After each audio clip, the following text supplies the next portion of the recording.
దేవుడు లోకమును ఎంతో ప్రేమించాడు. ఎంతగా ప్రేమించాడనంటే అంతులేని ప్రేమ, కొలవలేని ప్రేమ, శాశ్వతమైన ప్రేమతో, నిత్యమైన ప్రేమతో దేవుడు లోకాన్ని ప్రేమించాడు. ప్రియులారా, లోకంలో ఉన్న నిన్ను నన్ను మన దృష్టికి మనం తృణప్రాయులుగా ఉంటాం. ఎన్నిక లేని వారం మనం, దిక్కు లేని దౌర్భాగ్యులం, దుష్టులం, దేవుని కంటే ఎక్కువ అభిప్రాయం కలిగిన స్థితి మనుష్యునిది. అయినా దేవుడు ప్రేమించాడు.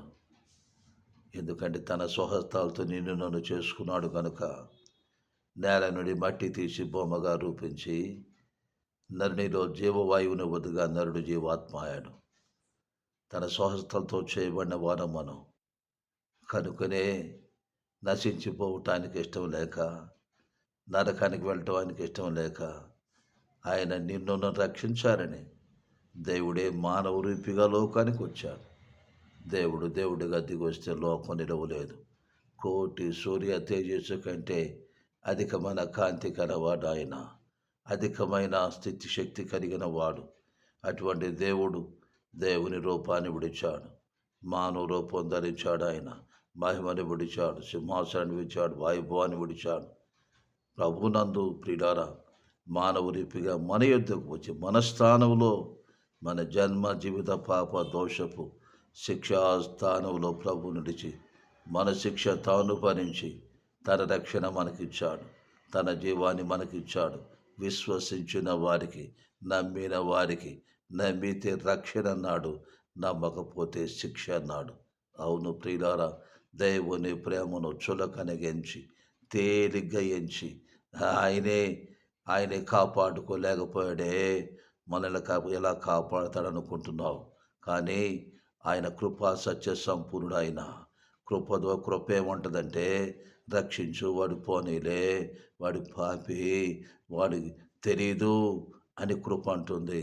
సత్యం ఏముంటుందంటే, తప్పు చేసే శిక్ష అనుభవించాల్సి అది సత్యం. కనుకనే కృపా సత్య సంపూర్ణుడుగా యేసయ్య మన ఎదుగు దిగి వచ్చాడు. కృప ద్వారా రక్షణ, చట్ట ప్రకారం శిక్ష తాను భరించి తన బిడ్డలు గనుక తన స్వహస్తాలతో చేసుకున్నాడు గనుక తను శిక్ష తాను భరించాడు. కృప ద్వారా రక్షించి ఏర్పాటు ప్రభువు చేశాడు. కనుకొని ప్రియులారా, దేవుని అపారమైన ప్రేమను తృణీకరించవద్దు, తోరునాడవద్దు, నెట్టివేయవద్దు. ఇదే మిక్కిలి అనుకూలమైన సమయం. నిన్ను రక్షించడానికి ప్రభు శిలువలో బలిపశువు అర్పించబడినవాడు కనుక 2000 సంవత్సరాలకు పూర్వం సిలువేయబడినవాడు ఆయన. ఎందుకు? నీ కొరకు, నా కొరకే శాశ్వత ప్రేమతో ప్రేమించాడు గనుక శిక్షించడానికి ఒప్పుకోరా, శిక్ష అనుభవించని వీడేది. ప్రతి వారు కూడా రక్షించబడాలని, పాప విముక్తులు కావాలని, పరలోక రాజ్య వారసులు కావాలని, మోక్ష రాజ్య ప్రాప్తులు కావాలని తనతో కూడా నన్ను కూర్చుండబెట్టుకొని తనను తాను శిలువలో బలిపశువు అర్పించుకున్నాడు. కనుక ప్రియులారా, ఆ ప్రేమను తృణీకరించవద్దు. ఆ శాశ్వత ప్రేమను తృణీకరించక, తేలిగి ఎంచక, తోలనాడక, నా తండ్రి లోబడి విధేయుడిపై ఇప్పుడే ప్రభువా, జన్మ జీవిత పాప దోషణాలు ఎన్నో నేను చేసిన పనులు నాకు అసహ్యం కలిగించేవి, అటువంటి స్థితి చేశాను, నన్ను క్షమించు ప్రభు అని ప్రభు దగ్గర వేడుకొని, క్షమాపణ వేడుకొని, ప్రభు దగ్గర ఒప్పుకొని, క్షమించబడి, విశ్వసించి ఆయన ప్రభు రక్షకుడు దేవుడని విశ్వసించి, సుచితంగా నీతి విశ్వసిస్తే చాలు, నీతి అంతే, ఏమి లేదా. కనుక రక్షణ కలిగినట్టు ఒప్పుకుంటే, నీతి కలిగినట్టు విశ్వసిస్తే, నీతి రాజ్యంలో ప్రభువుతో కూడా సదాకాలం ఉండే కృప పొందుతావు.